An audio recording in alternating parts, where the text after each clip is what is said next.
আসসালামু আলাইকুম। আমি আজ 3 নম্বর ক্লাসের জন্য সকল দর্শনার্থী বা ছাত্রছাত্রীদের উদ্দেশ্যে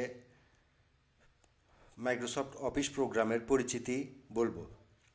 তো আপনারা অবশ্যই ধৈর্য সহকারে ভিডিওটি না টেনে পুরো ভিডিওটুকু দেখবেন। যদি সাবস্ক্রাইব না করে থাকেন তাহলে অবশ্যই সাবস্ক্রাইব করবেন। তো আমরা প্রথমে মাইক্রোসফট অফিস ওয়ার্ডে যাব।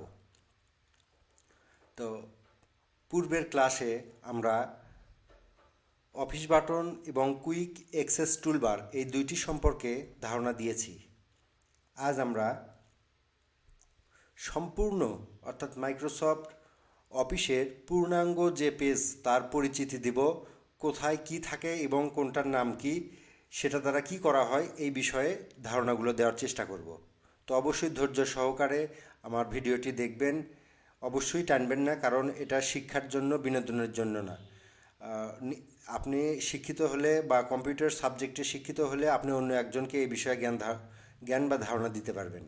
সেক্ষেত্রে আমার মনে হয় না টেনে দেখাটা সবচেয়ে ভালো। তো প্রথমে গত ভিডিওতে আমরা দেখেছি এটা হচ্ছে অফিস বাটন, আর দ্বিতীয়ত এই অংশ থেকে এই অংশটুকু কুইক অ্যাক্সেস টুলবার। তারপরে আমরা যেখানে এই যে মাঝখানের অংশে সাদা যে অংশটুকুতে ডকুমেন্ট 1 মাইক্রোসফট ওয়ার্ড লেখা, সেটা হচ্ছে টাইটেল বার। তারপর এটা হচ্ছে ক্লোজ বাটন, অর্থাৎ প্রোগ্রাম শেষ করে বের হওয়ার জন্য এই ক্লোজ বাটনে চাপ দেব। তারপরে ইনসারশন পয়েন্ট, অর্থাৎ এই যে কার্সার যেখানে দেখাচ্ছে এটা হচ্ছে ইনসারশন পয়েন্ট।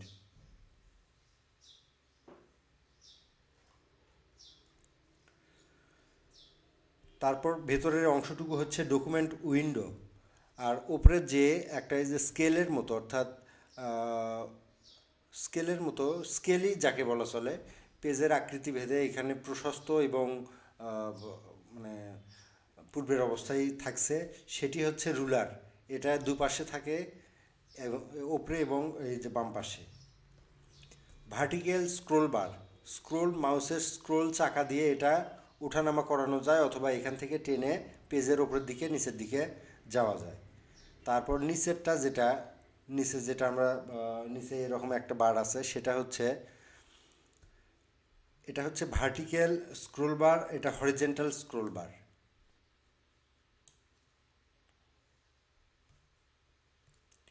তারপর আমরা এখানে কত টেক্সট, কত পেজ, এই সমস্ত স্ট্যাটিস্টিক দেখতে পাই, সেটা হচ্ছে স্ট্যাটাস বারে। এই কোনায় স্ট্যাটাস বারটি অবস্থিত। তারপর হচ্ছে ভিউ বাটন, পেজের আকৃতিগত এবং অবস্থানগত লেআউটটি এখান থেকে দেখা যায়।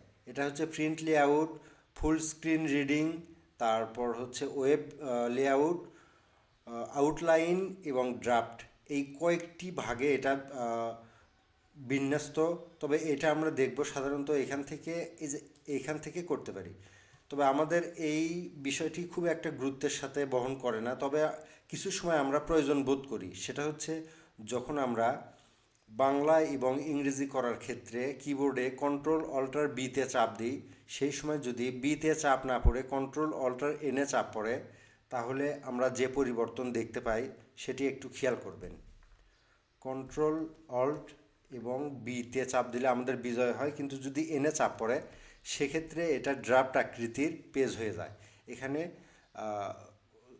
পাশে যে স্কেলিং বা রুলার থাকে সেই রুলারটি শো করে না, শুধুমাত্র উপরের অংশটুকু শো করে দেখায় আমাদের, আর পেজটির আকৃতি হয় এরকম। এক্ষেত্রে আমাদের পেজ গঠনে কিছুটা সমস্যা হয়, তবে সেক্ষেত্রে আমাদের ভিউ থেকে প্রিন্ট লেআউটে চাপ দিতে হবে, তখন আমরা পেজের পূর্বের অবস্থায় যেতে পারবো।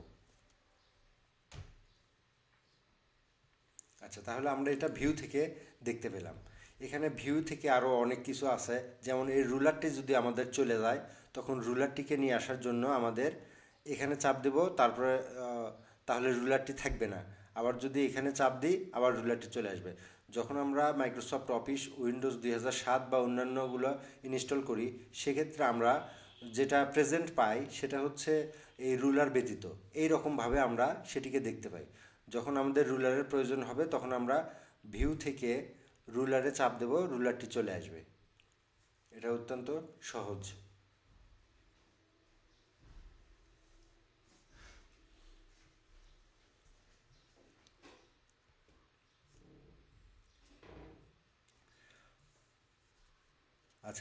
আজকের ক্লাসটি এ পর্যন্তই।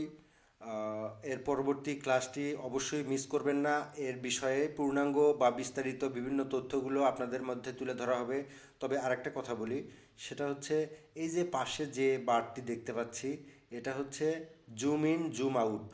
এটার দ্বারা পেজ ছোট এবং বড় করা যায় এখান থেকে এই স্ক্রোলিংয়ের মাধ্যমে। অর্থাৎ আমরা যদি কন্ট্রোল চেপে, কিবোর্ড থেকে কন্ট্রোল চেপে যদি আমরা চাকাটি ঘুরাই, তাহলে দেখা যাচ্ছে যে যদি আমরা কন্ট্রোল চেপে মাউসের যে চাকা সেটা যদি ঘুরাই তাহলে এটা বড় হবে। আর যদি রিভার্স করি সেক্ষেত্রে ছোট হবে। তবে এক্ষেত্রে যদি আমরা মাউসের সেরকম সাহায্য না নিই স্ক্রোলিংয়ের জন্য, সেক্ষেত্রে এখানে আমরা চাপ দিয়ে এটাকে বড় বা ছোট করে নিতে পারবো। নিশ্চয়ই দেখতে পাচ্ছেন কিভাবে বড় এবং ছোট করা যায়। তাহলে আজকের ক্লাসটি এ পর্যন্তই। পরবর্তী ক্লাসের জন্য সবাইকে পরবর্তী ভিডিওটি দেখার জন্য অনুরোধ করছি।